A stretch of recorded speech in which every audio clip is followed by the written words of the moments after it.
this is Diane Williams, and welcome to the Crafty View. I'm here to talk about some of the craftspeople that are out here demonstrating today. So today I'll be interviewing, we'll go around and see who's here and what they're doing and learn all about their work. Well, today I'm going to talk with Jo Patterson. She's making jewelry. I know Jo from a long time ago. If you want to contact Jo, this is her business card, and it has her email address, and it has, I don't see a website. No, she's on Instagram though.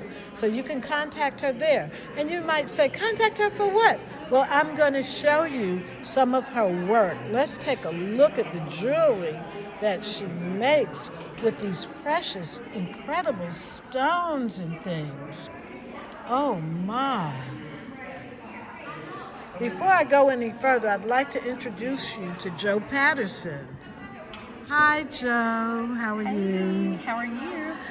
I'm good. I know you from a long time ago, and this is fairly new, what you're doing now. You've been a member of the guild doing the jewelry with stones since 2021? Yes, ma'am. But tell me a little bit about your background in art.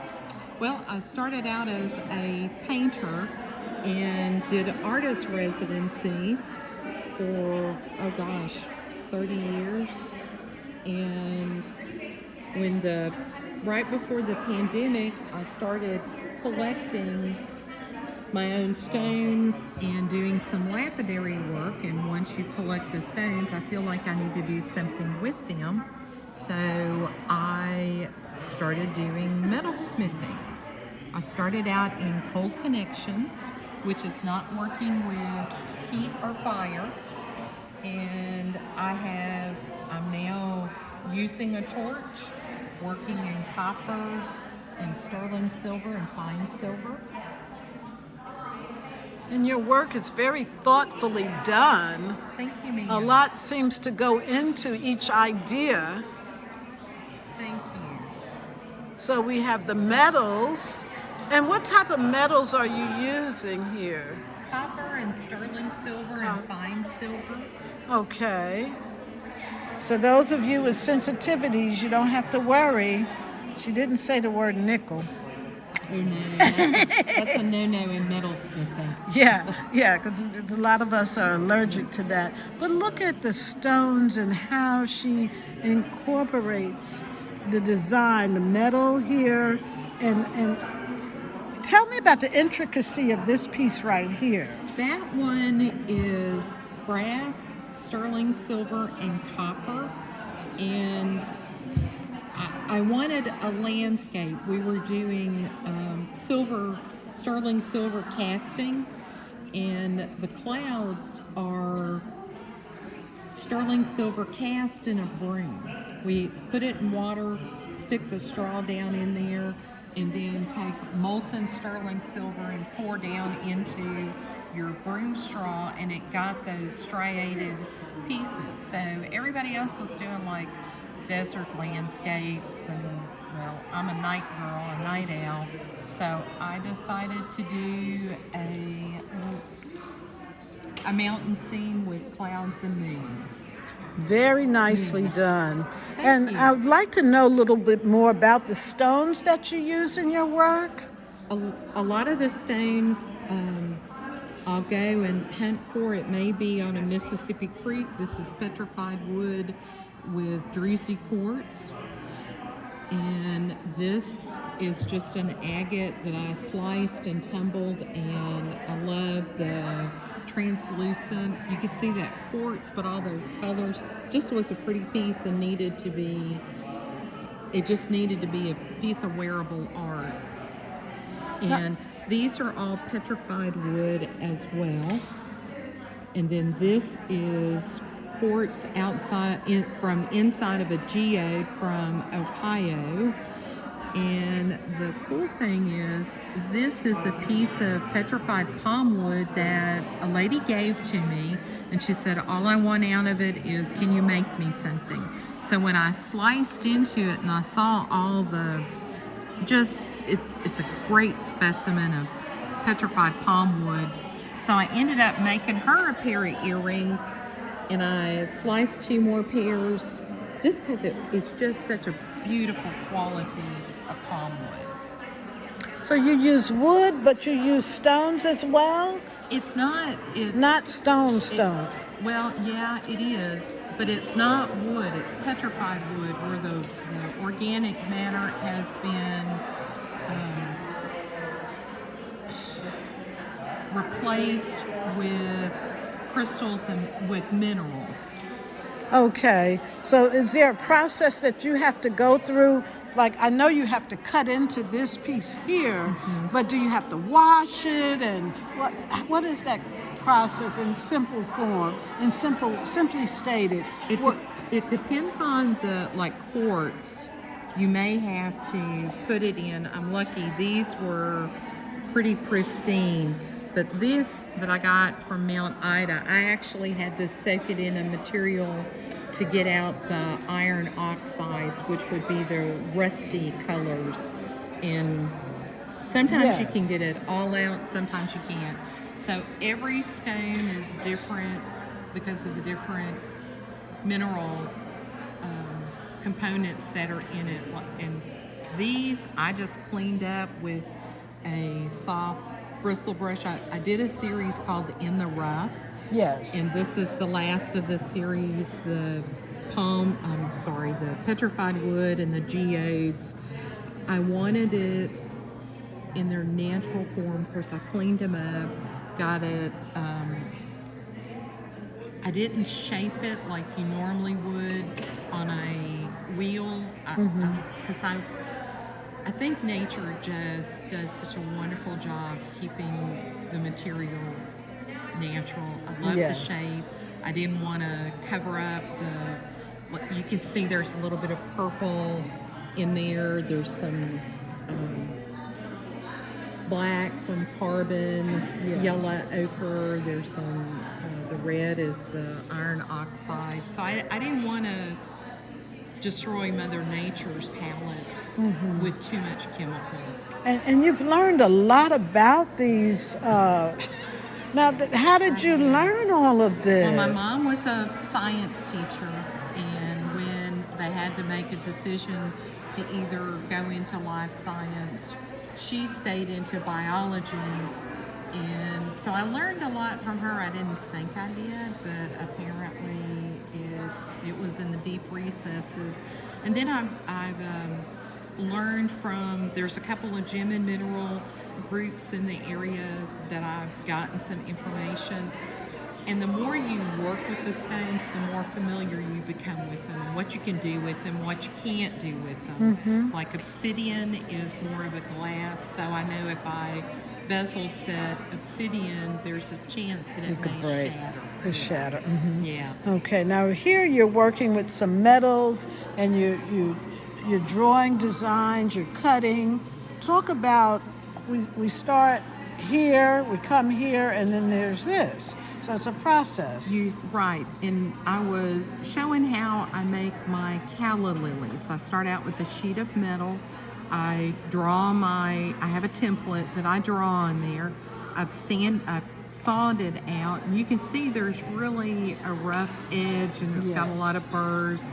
So I take my files and my sanding block, and I've over the years, I've only been doing this 3 years, but I've bought some really good files. Like this is a number 2, and I want to say this was pretty low end, but then you start, when you get better and can justify the expense. This is a number 4 Gourmet, and it's like $50. So after a while, your tools will start to add up.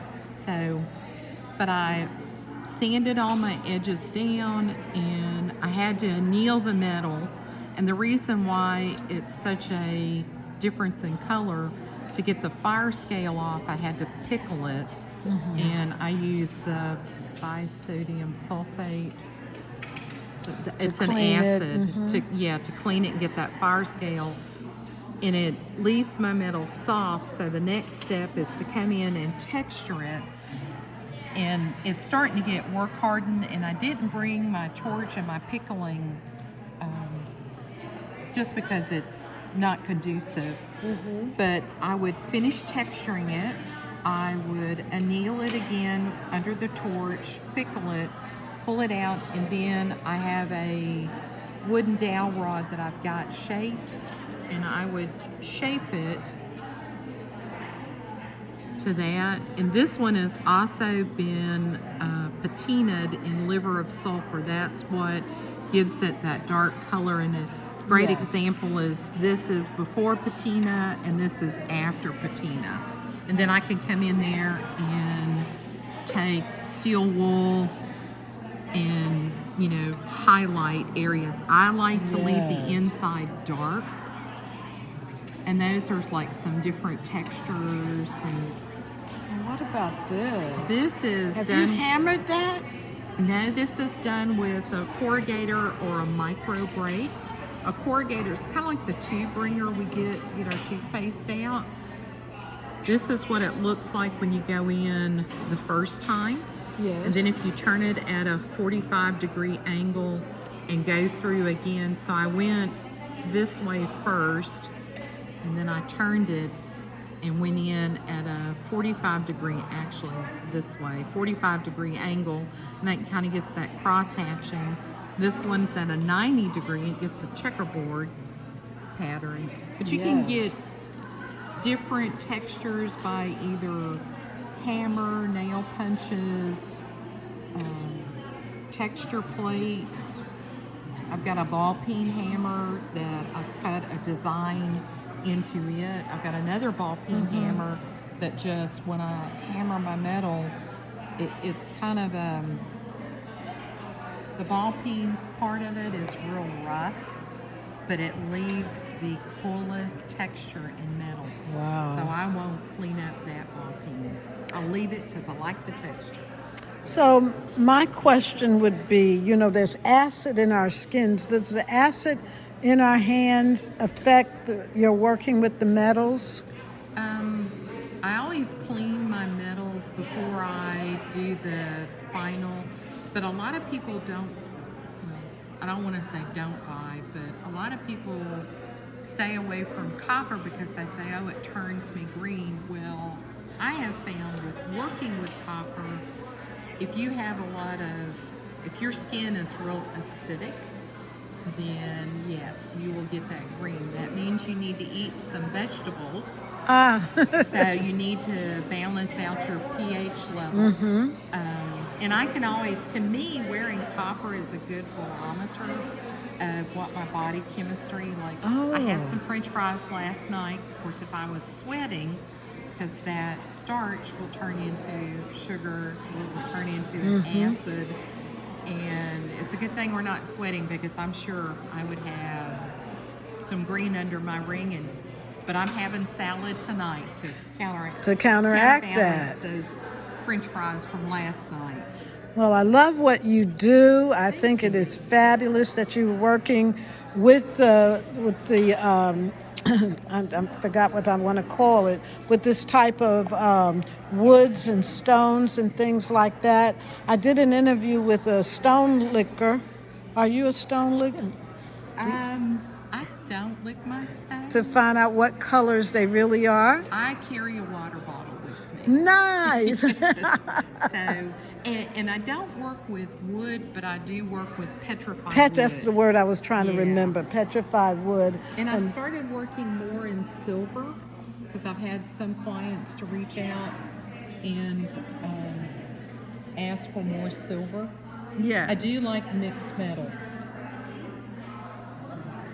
And then you have some pieces over here, and this is something she's done that mimicked what we were looking at over a few minutes ago on how she can make those indentations in the metal. She calls this one Nature's Path. This piece I got Best of Show at a juried art festival. Cool. And there's a lot of symbolic. It was a piece I did to honor my mother. This was a little piece of enamel after Mom passed. I found this little piece. This is something we had given her, oh my gosh, back when we were like 8, 10, or 12, us girls. And she kept it in her special little bowl.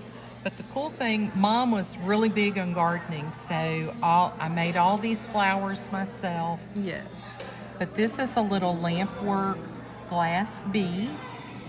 And then Mom had a pet mockingbird when she gardened, so I added the lampwork bead in with the nest. And so it's kind of a homage to my mother. And it's called the Flower Garden. Nice.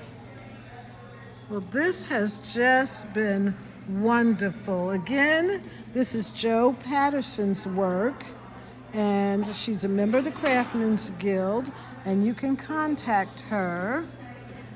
Here's her contact information. Thank you very much, Jo. Bye. Thank you. Bye-bye.